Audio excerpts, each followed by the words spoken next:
this is the episode where we set up so much that's coming. But before we get into that, I first and foremost just got to say thank you to everybody who tuned in, who listened, who watched, and checked out the Dash Season 1. So many good moments in Season 1. If you haven't seen it yet, you got to go back and check it out. It's already available. Make sure you go listen to it. I started out with my beautiful wife, Danielle, for episode 1 of Season 1. And the entire theme of it, not just episode 1, but the entire season, was mirror talk. What does it look like to hold a mirror up to yourself and then to hold a mirror up to society and say, what do you see? What's really in the mirror? And a lot of people look in the mirror and they don't realize you get a reflection of yourself from the mirror. You're not getting a true image. A lot of people say in order to get a true image, this is nerd talk right now, but in order to get a true image, what you do is you take a selfie with your phone and then you flip the image to where the right becomes the left, left becomes the right. And that image is what other people see of you. But that's the goal. The goal is not to look in the mirror, see if you see anything that's out of place and then keep it moving. But the goal is to look in the mirror and be real about what's there. And you can't get real until you see the real image of what you're putting out into the world, not the image that you show to yourself. And that's the reason I wanted to do Mirror Talk for Season 1, is because I know for myself, I had been for so long wearing a mask, making sure that I put forth the right image in front of people, that I ended up believing the mask as the real person, more so than the real person that was here that I live with every day. And so I had to get a true image of myself. And that encouraged me, but also inspired me to do the same for other people, to think critically about what you really see about yourself. What do other people see about yourself? And then the second half of the whole idea behind Season 1 was to hold a true mirror up to the world and say, hey guys, what do you see about yourself? And to deal with that, like I said, I brought my wife in episode 1.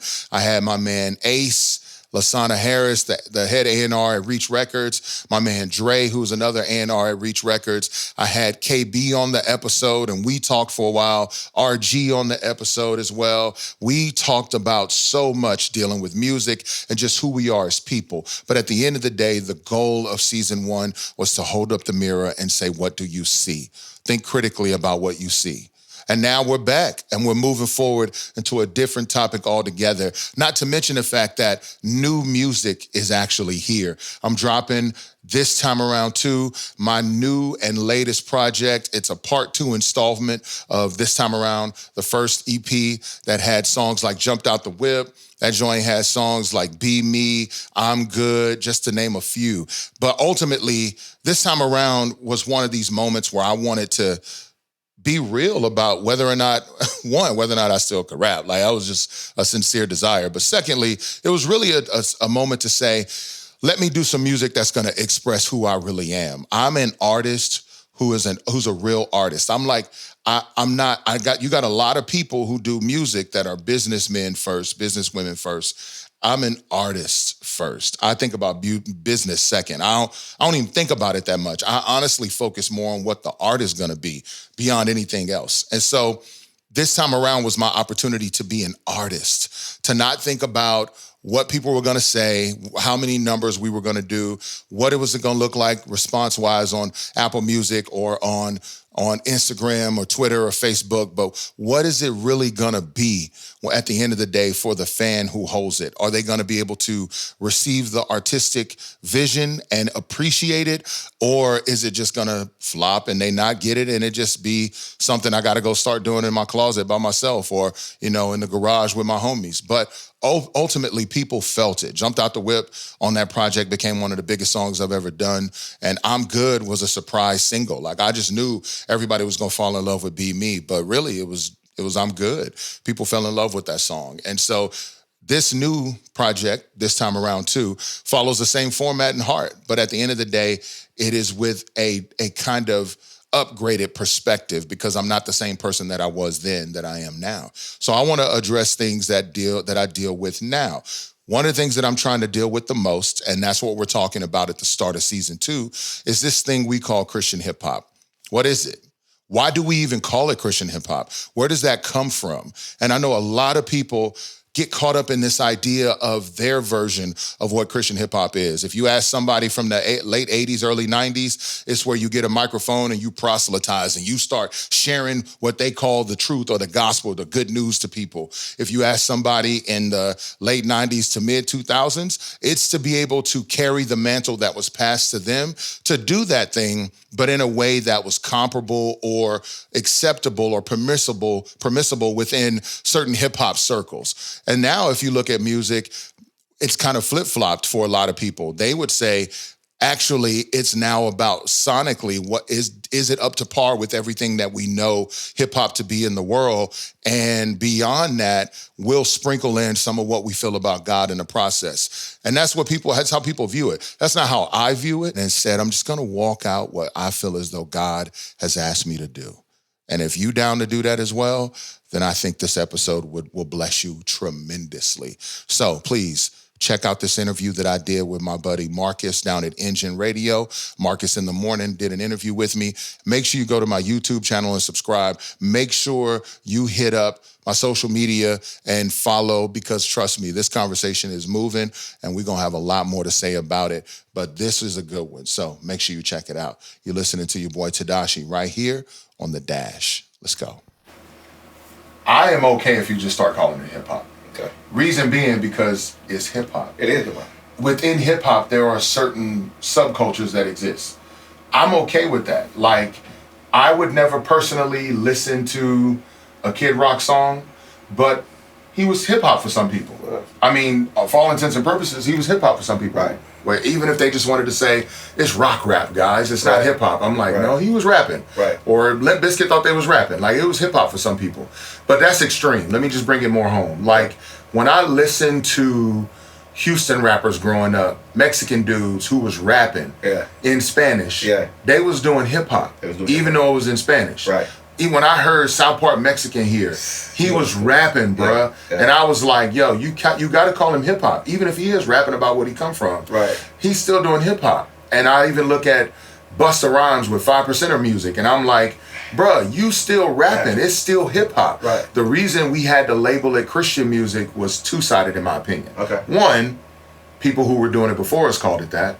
Two, when they were calling it gospel rap? Well, black people were, not white people. Right. But whether it's gospel rap or Christian rap, people before us was calling it that. Okay. But secondly, it had to have a distinction from what the world was doing from a religious standpoint. So when you look at music as a whole, what has happened is, in my opinion, and for good or bad, more business-minded individuals have got involved with Christian hip-hop to where now it feels more like hip-hop. Yeah. I don't know, maybe majority of the people doing it are business and missionary-minded. I don't know. But even if they are, it has such an appeal to a hip-hop industry that people were like, yo, we got to get this NF kid and make him something more. Right. At the end of the day, what I don't want to happen is that people believe the pinnacle of success is going mainstream. That's not true. Pinnacle of success to me is you achieving the purpose you set out for. If you didn't come into this with a purpose in mind, you're not going to go anywhere anyway. You're going to get taken somewhere. Yeah. And so I never wanted to get took. So I wanted to know what I was here for. Yeah. I'm a communicator. Yeah. I'm a Christian. Yeah. I want to help people understand who they are in God's economy and what they're supposed to do with their life. So I'm here for that. Yeah. I don't care if I do it in the mainstream or in the Christian hip hop world. Yeah. Now, switching gears, because this is another side of the conversation for me. Yeah. Currently, go for it. Christian hip hop does not have the infrastructure to be called Christian hip hop. It only has the content. Yeah. So if you want to call this a genre, then give it infrastructure. Yeah. Give it its own managers. Give it its own booking managers and agents. Give it its own platform to be able to sustain itself outside of having to be co-opted into CCM music or gospel music. Right. Which at the end of the day, neither one of those want us. They rock with us, they don't, but it don't fit. Right. And the reason I know it don't fit is when it come time for award shows or concerts or tours, ain't nobody calling us. We gotta go, unless you reach Lecrae status, ain't nobody calling you. Right. You gotta go find your own means to do it. Yeah. Now, by God's grace, we've been able to do our own thing at Reach and do the Unashamed tour. Right. And we've seen other artists grow in their own ways to do stuff. I love that Indie Tribe, No Big Deal, all those cats did the Holy Smoke Festival in Atlanta. Right. Beautiful. Yeah. But everybody's doing their own thing. There ain't no Live Nation. No. But see, that's a different it's the same but a different conversation, because Live Nation to me is more about it's capitalism first for them. Facts. So I don't want capitalism first within Christian hip hop, because then it I don't know if it could consider the faith aspect of what we do. Nevertheless, because there is a lack in infrastructure, I am more and more, the older I get, the more reluctant I am to say Christian hip hop is its own genre. Yeah. It's hip hop. Yeah. And there are people who do hip hop who are Christians who rap about God. Yeah. And we are a part of hip hop. The problem is, and this is the other side of it, we wouldn't have this conversation if mainstream hip hop was more inviting to people of faith. Okay. It is not inviting to people. It's not inviting to people. I always, and I'm gonna say it right here, I always tiptoe when I say it. When you just brought up the capitalism part of it, I'm sorry, right? We said this in another interview. Bro, God said your gift, Tedashii Marcus, your gift is going to make room for you. Yeah. And your kids and their kids, I need you to honor me with your gift. Yeah. All right? Yeah. If God done told me that, I look at hip hop, I look at capitalism, I look at business. And here's a great example for me. Mike Todd is a great dynamic preacher. I love what he's doing, multicultural, but he got some business people around him. No, totally. Yeah. And I'm like, oh, that's what we need. I'm like, no, we do. I need somebody to go get a Coca-Cola endorsement. Yes, totally. Right? I need Ford, somebody to be in with PR, and because people try to say, here's what I was trying to communicate with the capitalism piece.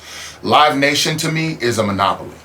What I'm saying is, I hope in the future of this, as Christian hip hop gains more infrastructure and grows to become a legitimate genre in and of itself, autonomous from the needs of other genres, my hope is that monopolies don't take over. Because then what happens is everyone sounds the same. Everybody has to do the same thing. Right. There's only one route to it. Right. The beauty of what's happened with independent labels and independent artists is that you get the differences of sound and culture and expression that you don't get when everybody has to be the same.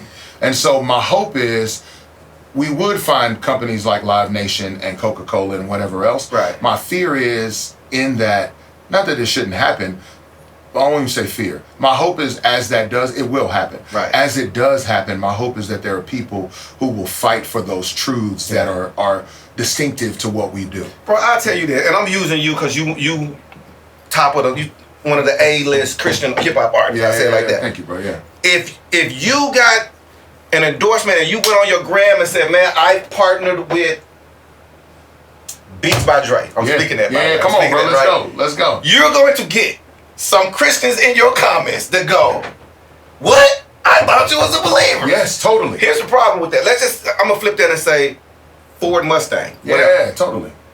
Christians drive cars. What are you talking about? Yes. That's why I'm saying for these Gatorades and I got a fitness deal with Under Armour right now. You know what I'm saying? I'm like, yo, like these companies need to say, man, Sunday's full of church people who's driving our cars. Yes, we need to have people in. And I think a problem is the people that are buying your music, listening to me on the air.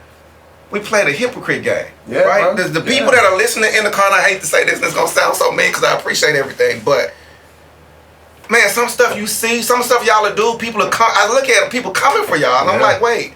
Act like you don't want a Mercedes. Yeah. Act like you don't want one. Yeah. Right? Yeah. So I don't know. I just I don't disagree with anything you're saying. I honestly hope that people would recognize the reason why a person would work with a Coca-Cola is because whoever is complaining hadn't created the alternative. You haven't given the alternative for someone to work with a different company. Right. And here's the other side of it too, and if I'm being really real with you, that same mentality of capitalism and monopoly exists in the Christian space too.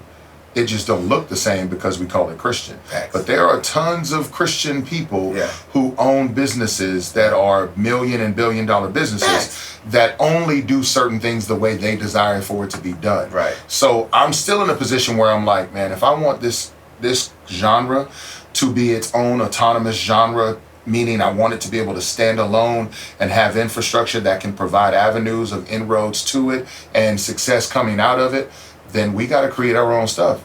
Or find a way to say, hey, hip hop, I don't even want to say mainstream because that just divides. It puts division in it off top. Hey, hip hop, we do hip hop too. Right. We cold too. Yeah. Not that you gotta like come and be over here. Right. Just respect the fact that we here.